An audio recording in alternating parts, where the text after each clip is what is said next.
أهلا بكم من جديد. ألف ألف مبروك لهؤلاء الشباب، هذا الجيل المميز من اللاعبين الذين قدموا بطولة استثنائية وحققوا اللقب لأول مرة في تاريخ المغرب، لقب كأس العالم للشباب. فرحة مستحقة لجمهور المنتخب المغربي الذي ساند من المدرجات، ولكل كابتن يوسف ألف مبروك.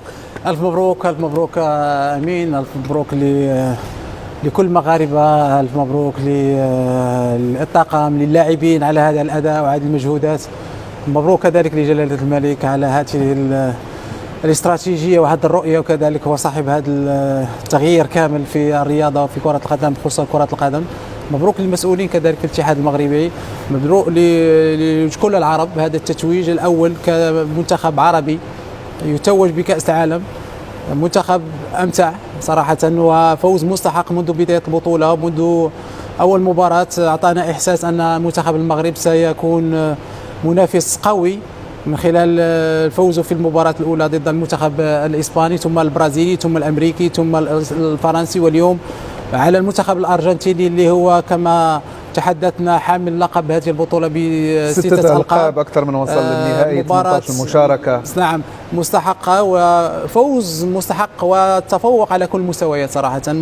بدنيا كان أفضل، المستوى الفني كان أفضل، المستوى تسجيل الأهداف كان أفضل بكثير، تعامل بشكل جيد مع المباراة. وأهني كذلك الشخص اللي ربما المفروض الكل يشكره، وهو المدرب كابتن. خليك من الجدية هذه وشوف نفسك الآن بعد صافرة الحكم. دائما اللعب هذا صورناك بدون إذن. فرحة مستحقة في الاستوديو، الإنجاز كبير بطبيعة الحال، لأنه كما قلت تتويج بكأس العالم للشباب كان حلم. في اللقطة هذه ما تصورونيش، أنا أتصورك أنت جيت عانقتني وكابتن. كان وقتها كان المفروض أغنية المغاربة أسبوع ورجال. نعم. لا الحمد لله، هيثم أخونا وشارك معنا الفرحة، والحمد لله هذا الفوز وهذا التتويج لكل العرب كمنتخب عربي. إن شاء الله نتمنى كل المنتخبات العربية تعمل وتكون عندها الحافز كذلك، لأن جاء وقتنا كعرب كي نسيطر على إن شاء الله. نعم.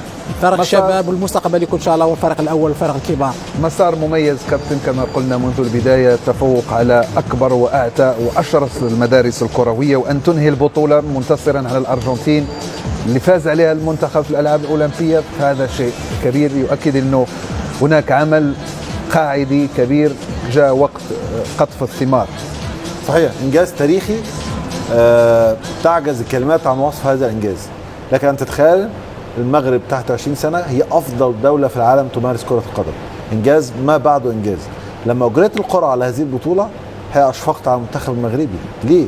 لأنه بيلعب منتخبات لها تاريخ كبير، سواء لها فوز بالبطولة، سواء البرازيل أو أسبانيا، حتى المكسيك لها باع طويل وإن لم تفز بكأس العالم قبل كده، ولكن لها ميداليات ذهبية ولها تاريخ كبير جدا. ولكن قدروا أنهم يتصدروا المجموعة، ثم يلاقوا منتخبات قوية جدا، مدارس مختلفة، مدارس من آسيا ومن أمريكا الجنوبية وأمريكا الشمالية ومن أوروبا. تفوقوا على فرنسا، تفوقوا على الأرجنتين في مباراة مثالية، مباراة بلا أخطاء.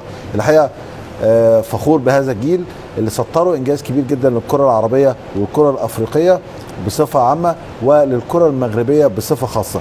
عندما يكون العمل من أجل مصلحة البلد وبإخلاص بتكون دي النتيجة. الحقيقة شيء رائع جدا. المغرب سبق دلوقتي، سبق الدول العربية وسبق الدول الأفريقية، وتقارن نفسها بالدول الأوروبية، بل وتفوقت عليها. إنجاز ما بعده إنجاز، وسعيد أن أنا أكون موجود في الاستوديو التحليلي لهذه المباراة التاريخية بأتم معنى الكلمة. اللعيبة دي لازم تكرم، وأكيد الشعب المغربي هيكرمهم أفضل تكريم وهيستقبلهم أفضل دون شك. الجميل في هذا المنتخب كذلك في مدرب هذا المنتخب أنه تمكنوا من تسيير لحظات الضعف في المباريات بطريقة رائعة أمام أمريكا، أمام كوريا، أمام فرنسا، وخرجوا منتصرين في كل هذه المباريات.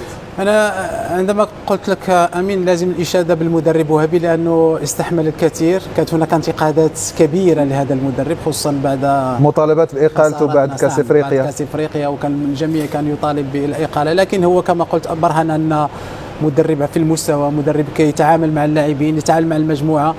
استغنى على بعض اللاعبين اللي كانوا دائما عندهم احساس هم النجم، هم النجوم. نعم. وتمكن من خلق مجموعه قويه، مجموعه متجانسه، مجموعه من اللاعبين اللي ادوا مباريات كبيره على اعلى المستويات.